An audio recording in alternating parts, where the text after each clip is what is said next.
Now it is colder than a corpse buried beneath 70 feet of ice out here, so I'm going to do my best to discuss this car. The exterior has been refreshed, and in this NPC white, oh, you're guaranteed to fit right in. They have updated the fog lamps. The grille design has changed. They've improved the radar or front radar integration. It's just subtleties, much like the interior. But as we all know, the Accord interior space has always been amazing, and this generation is one of the best. And of course, I'm sitting in the most expensive trim level, the Touring, at an unbelievable $37,000, but you get a whole hell of a lot here. The physical controls, the usability of pretty much every single thing in here is well thought out. And it's amazing. It's one of those cars where you sit back and you appreciate all the thought that went into where are they going to put this, how simple as it is. And the main thing is you don't have to think about all the knobs, buttons, and switches and all the technology. So let's talk about the things they've added here. On the hybrid version, you get standard remote start all the way at the lower trim, all the way to the upper one, which is great for most people.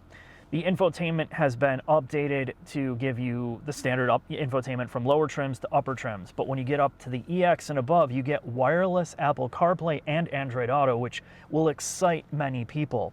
The upper trim like this gets cooled seats. You have the standard push button gear selector here. The cup holders are amazing. The only disappointment here is the seats. And you know, I've been in a lot of cars now, and I feel like the Accord seats or the Honda seats are vastly too stiff, and I feel like there's unevenness in the foam or the padding in these. So like the back half of the seat there's so many pressure points on my rear end, and you go up to kind of the under part of your thighs and it's pretty soft there, so there's just inconsistency in the padding.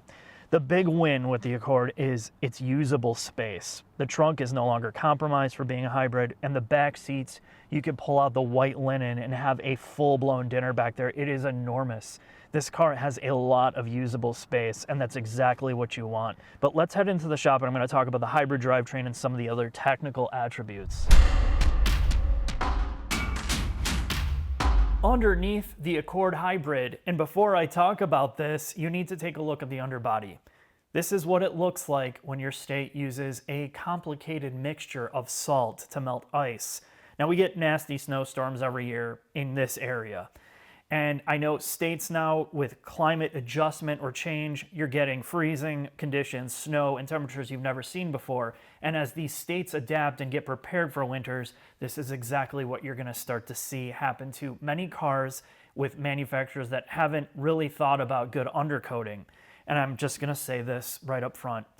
If you have a car that you really care about, that you have a lot of money in or you owe a lot of money on, this is why, at least in the Midwest, we park those cars for 5, well, sometimes as much as 6 months out of the year because of this. It is so corrosive and damaging. And, you know, certain car companies don't do a good job at protecting it, but it's so hard to get all of this off here. I don't care if you're a detailer or what. This salt spray gets on every single part of it. So if you have exposed steel, you have bad sealers, your car is going to be horrendous or extremely difficult to work on when it's time to take things apart. So let's talk about the hybrid part of this. Honda has moved to a dual or 2-motor system. Now, this is a big change from their old IMA, which I'll get into in a minute. The 2-motor system does a few things. You can go into 3 distinct modes. You can go to EV only from a start. You can go to hybridization, which is gasoline engine and hybrid when you need more power. And then it can go to engine only at higher speeds with the addition of a clutch-style flywheel that can disconnect and reconnect the engine. But the big thing with this 2-motor design is it gives them the flexibility to do plug-in hybrids or more of a full EV, depending on the battery pack they choose. Now, this has the capability of going in EV-only mode up to like 80 miles an hour, but it's typically not going to do that because the battery pack is not big enough in the hybrids to do that, but it can, and the system is scaled out to do that. So when you look at this as a whole, it's a big change from the old IMA setup, which was integrated motor assist. Honda's first generation hybrid setup was way ahead of its time, but it was also designed around one thing. It was a glorified electric supercharger and battery pack. They had a lean burn, small gasoline engine, which could get crazy fuel economy, but it made no power or torque. So they put in an electric motor and battery pack to kind of give it that boost to feel like a more normal 4-cylinder. And the requirements for doing that were 2 things. You needed a lightweight car and a smaller car to make that really work. And the problem, at least in the United States, is Small and light is herpes to most people. So Honda really couldn't scale this out, and they tried it with the Accord and the Civic, and it just wasn't as competitive as the Toyota products that could go full EV and then just use a normal four-cylinder. And, you know, emissions and all that stuff killed off the early lean burn engines. So this is the evolution, and they're on the third generation. The third generation, like on the CR-V, you get more torque out of the electric motor to propel you, gives you more G-force with the addition of sport mode. So if you want to be thrown back more like a traditional EV, that's what you would use. Now with this, you have a strut front, a multi-link rear with a trailing arm. This version, the touring version, gets the adaptive dampers. So it gives you the flexibility, different drive modes it can change, and also can adjust based on road conditions, go firmer or softer. And with the change in these wheels, which look like they're out of the Farm and Fleet catalog, the tires have a much stiffer sidewall, so you get more directness in steering. It just feels like a more nimble car than some of the other mid-size, larger size sedans. But really, that's about it. Let's take this out on the road and see how it drives.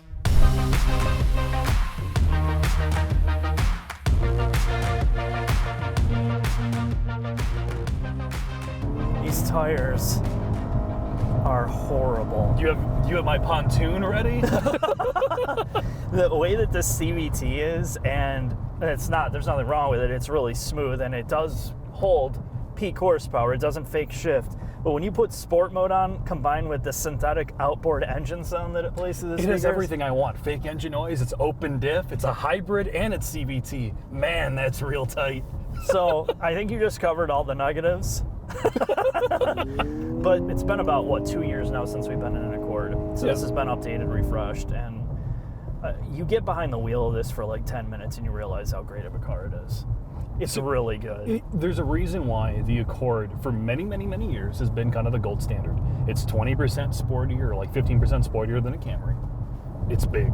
You can fit everything in this car. The back seat's now full down with this hybrid variant, so it's super useful. It rides well. It has good steering. I mean, it has everything you want. And with the hybrid system, you get good fuel economy. Yeah, they claim you're going to get 40 everywhere, anytime, any day. With us driving, and we drive like grade A assholes, we're getting in the mid-30s. Yes, and it's extremely cold. We've been driving in sub-zero weather. So, you can expect over 40 miles to the gallon, essentially doing nothing. The upper trim that we're in, the Touring, like we talked about in the shop, you get adaptive dampers, and this thing rides great. The steering response, and I'm not talking about steering feel, I'm talking about responsiveness. You get a great sense of control driving this car. It rides soft, even in its firmest mode. It's never overbearing, but there's just enough firmness to give you, I don't know what it is. It gives you a great sense of control, and that's something that I like in the Accord over the Camry. The Camry kind of always feels a little bit floaty to me, and this feels far more solid than the K5, and you brought that up. There's a great sense of like quality or solidity found in this architecture, in this cabin, that's not found in the K5. So with that said, so you have the Camry, K5, and the Accord. They're similar prices. They all go out to achieve a similar goal. What do you like about this or don't like about it compared to its competitors? Well, I think I talked about this briefly in the interior space. This feels so well thought out. I mean, everything is instantly recognizable on what it does. There's no gimmicky stuff. There's no flashy stuff. Everything ergonomically is sound. The interior space is enormous. You can fit everything. It's comfortable. It's quiet. I mean, it's pinnacle mid-size sedan or large-size sedan now. This is so good. It's just a damn shame now that this whole type of thing is not selling like it used to, because people are really missing out. This is way better than a CR-V. Oh my God, way better. Yeah, and I'm even comparing it to internal Honda products. I'd much rather drive the Accord, than the HR-V or the CR-V every day. I mean, any day. I always thought you were an HR-V man. No, I'm not. I think, from like what we're doing, and we purposely done a drive route where I can't do anything. Mm-hmm. Like I literally can't do. There's somebody right behind me, like 2 inches away, and there's somebody right in front of me. Doing this standard in a Kia 5 miles an hour under the speed limit. Yep, and that's life, and that's where this really excels. What about the K5? It's cheaper than this, and it has all-wheel drive. I think that's where the Accord is kind of like, that's the only downfall of this. I would say, because of the all-wheel drive aspect, and you can get a little bit of a peppier drivetrain from that, I could drive it year-round. I could have a little bit more fun. I feel like the tech is well better sorted in the Kia products or Hyundai products than the Accord is. This feels very dated. There's software, even though you're only going to use Android Auto and Apple CarPlay for most people. I feel like that's the only thing negative I can say And about Honda this. Sensing isn't as good as the it's not there yet, but we're talking for most people, they're not going to notice it, but it does a lot more lane pogoing and like bouncing than the Kia product does or the Hyundai products do. I don't know, man. I really like this car. I said it before in the original Accord video, it's the right car at the wrong time. And this hybrid just adds one more really solid trim level if you're just looking for that cruiser sedan that does everything well. This is it. Yeah, I agree. So, Mark, let's head into the final thoughts. All right, Jack. Final thoughts on the Accord Hybrid. Much like the regular Accord I did a video on, all the same great things are here. There is so little to complain about, assuming you get this at a decent price. Interior design is great. Usability is great. Cargo capacity and the backseat room is just, it blows you away. They've added a whole bunch of standard features, so again, great car. So what happens when you add hybridization to it? And this is nothing to do with the Accord, it's every hybrid. It's that half step, half measure until we get to full electrification.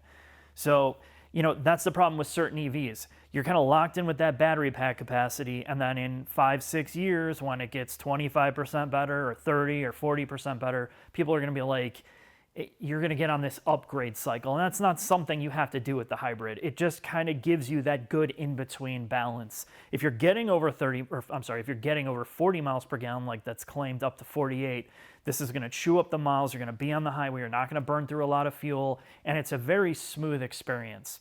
Now, the negatives are it strips away every single thing that is great kind of from normal cars. It doesn't sound good. In sport mode, you have synthetic sound that sounds like a outboard motor, and I'm not kidding. If you just floor it on the highway and you listen to it, it sounds like going full throttle in an outboard. It's actually comical. The start-stop of when the engine kicks on, if you're just sitting there with the heat on at a stoplight, when that engine kicks on, there is a lot of vibration from it, that stop-start process. But again, these are things that most hybrids deal with. It's not exclusive to the Accord. I think it's another trim level. It's a really good hybrid system now that they can scale on. It's more serious competition to what the other manufacturers are doing. And I think if you are a Honda fan and you've been looking forward to a hybrid, this is going to check all those boxes. Thanks for watching. I'll see you next time.